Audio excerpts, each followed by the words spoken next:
Thibitari-ini uyu wa Baringo nikuo arwaru aya mararigitirwo atandatu gatagati kao makirikana kwihirwo ni mwiri.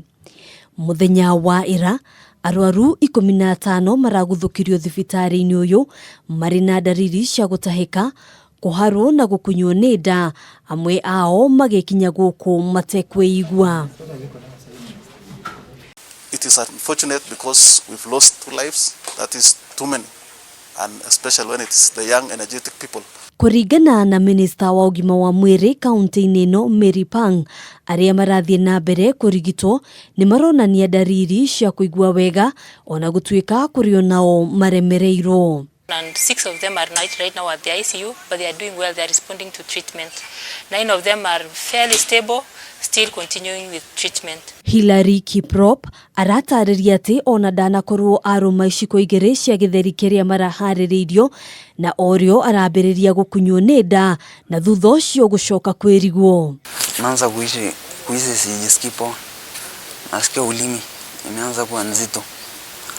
Yani sijisikii kuongea poa. Wenye walitangulia ukula tukaanza kusikia kitu kama kusungu hivi. Nake John Kipyegon agatariria ndagika ciake cia muthia na muruwe uriorokire kuhuruka kiroko kia umuthi. So kwa sababu hata huyo yangu alikuwa amekuwa tu sawa by midnight, lakini ilipofika saa 11 hivi ikaanza kutofika na mpaka akaenda. This poisoning is so unpredictable because hata ule mwenye tunasikia ameaka asubuhi jana alikuwa ndio ako sawa. So hata saa hizi tumekuwa pale tunaona wale wenye walikuwa wanaonekana kama wako mzuri, kumbe kuna watu wengine mwili zao ina take long to react to maybe that kind of poison. Kipyegon nioritie thirikari kumataithiriria kureha garama ya thibitari, akiuga mutino uyu uramahofanirie hi na hi. Tuangalie hata wale wengine kama sisi wengine tulipoteza. Maybe we may not even afford hiyo bili ya hospitali, kuenda hiyo gharama zingine mpaka nyumbani. Maybe inaweza kuwa ni challenge because ni shida.